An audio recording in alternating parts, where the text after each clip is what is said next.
ಕ್ರಾಂತಿಕಾರಿ ವಿಚಾರವಾದಿಗಳೇ, ಬಂಧುಗಳೇ, ಹಿರಿಯರೇ, ಗುರು ಹಿರಿಯರೇ ಹಾಗೂ ಪತ್ರಕರ್ತರೇ, ಹೋರಾಟಗಾರರೇ, ವಿದ್ಯಾರ್ಥಿಗಳೇ ಮತ್ತು ಪ್ರಜಾಪ್ರಭುತ್ವದ ಬಹುದೊಡ್ಡ ಮೆರುಗಳಾದ ಮತದಾನ ಬಂಧುಗಳೇ, ಈ ಪ್ರಶಸ್ತಿಯನ್ನೇ ಸ್ಥಾಪಿಸಲು ಒಂದು ಮೂಲ ಕಾರಣ ಇದೆ.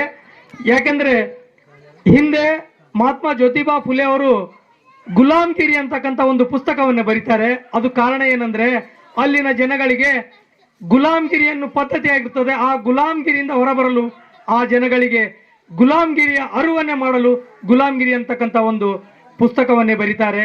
ಅದರ ಮುಖಾಂತರ ಅರಿವನ್ನೇ ಮೂಡಿಸ್ತಾರೆ. ಈ ಪ್ರಸ್ತುತ ಸಂದರ್ಭದಲ್ಲಿ ಗುಲಾಮ್ಗಿರಿಯ ವಿರುದ್ಧ ಸ್ವಾಭಿಮಾನಿ ಅಂಬೇಡ್ಕರ್ ಅಂತಕ್ಕಂಥ ಒಂದು ಜಾಗೃತಿ ನಾವು ಮೂಡಿಸಬೇಕಾಗಿದೆ.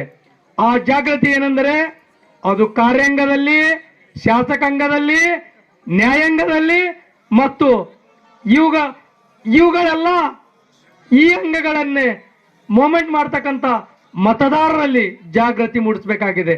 ಅದೇನೆಂದರೆ ಸ್ವಾಭಿಮಾನ. ಶಿಕ್ಷಣವನ್ನೇ ಪಡೆದವರು ಸ್ವಾಭಿಮಾನಿಗಳಾಗಬೇಕು.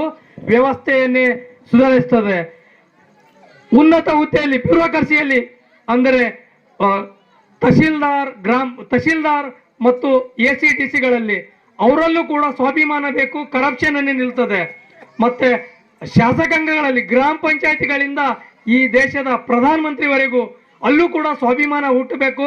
ಅದರಿಂದ ಈ ದೇಶ ಪ್ರಗತಿ ಆಗ್ತದೆ. ಇನ್ನೊಂದು ನ್ಯಾಯಾಂಗದಲ್ಲಿ ಸ್ವಾಭಿಮಾನದಿಂದ ಕೂಡಿರ್ತಕ್ಕಂಥ ನ್ಯಾಯಗಳು ಹೊರಬೀಳಬೇಕು. ಸ್ವಾಭಿಮಾನ ಅಂದ್ರೆ ಸತ್ಯದ ಮೂಲ. ಅದು ಪ್ರತಿಯೊಬ್ಬ ಮಾನವನಿಗೆ ಬೇಕಾಗ್ತದೆ. ಅದು ಇರಲಿಲ್ಲ ಅಂದ್ರೆ ಅವನು ಕೂಡ ಅನಾಥನಾಗ್ತಾನೆ. ಅದಕ್ಕಾಗಿ ಈ ರಂಗಗಳು ತನ್ನ ಸ್ವಾಭಿಮಾನದ ಪ್ರವೃತ್ತಿಯನ್ನೇ ಮುಂದುವರಿಸಿದ್ರೆ ಅದು ಈ ಭಾರತ ಪ್ರಬುದ್ಧ ಭಾರತ ಆಗುವ ಕೆಲವೇ ದಿನಗಳಲ್ಲಿ ಪ್ರಬುದ್ಧ ಭಾರತ ಆಗ್ತದೆ. ಅಂತ ಪ್ರಬುದ್ಧ ಭಾರತದ ಕನಸನ್ನು ನಾನು ಒಂದು ಸಣ್ಣದಾಗಿ ಕಂಡು ಸ್ವಾಭಿಮಾನಿ ಅಂಬೇಡ್ಕರ್ ಪ್ರಶಸ್ತಿಯನ್ನೇ ಪ್ರಾರಂಭಿಸಿದ್ದೇನೆ. ಮೊದಲು ವಿದ್ಯಾರ್ಥಿಗಳಿಗಾಗಿ, ಅದು 10ನೇ ತರಗತಿ, PUC ಮತ್ತು ಡಿಗ್ರಿ. ಎರಡನೇದಾಗಿ ಹೋರಾಟಗಾರರಿಗೆ, ಸಾಮಾಜಿಕ ಹೋರಾಟಗಾರರಿಗೆ. ಸಾಮಾಜಿಕ ಹೋರಾಟಗಾರರ ಅವಶ್ಯಕತೆ ಕೂಡ ತುಂಬಾ ಇದೆ. ಯಾಕಂದರೆ ಸಾಮಾಜಿಕ ಹೋರಾಟದ ಹೆಸರ ಮೇಲೆ ದಲಾಲಿ ಮಾಡ್ತಕ್ಕಂಥ ಹೋರಾಟಗಾರರನ್ನೇ ನಾವು ಧಿಕ್ಕರಿಸಬೇಕಾಗಿದೆ. ಸಮಾಜದ ಪರವಾಗಿ ಎಂತ ಹೋರಾಟಗಾರ ಇರ್ತಾರೆ ಅವರನ್ನು ಗೌರವಿಸಬೇಕಾಗಿದೆ. ಅದಕ್ಕಾಗಿ ಸಾಮಾಜಿಕ ಹೋರಾಟಗಾರರಿಗೂ ಕೂಡ ನಾನು ಇಲ್ಲಿ ಪ್ರಶಸ್ತಿಯನ್ನೇ ಎಸ್ಟಾಬ್ಲಿಷ್ಮೆಂಟ್ ಮಾಡಿದ್ದೇನೆ.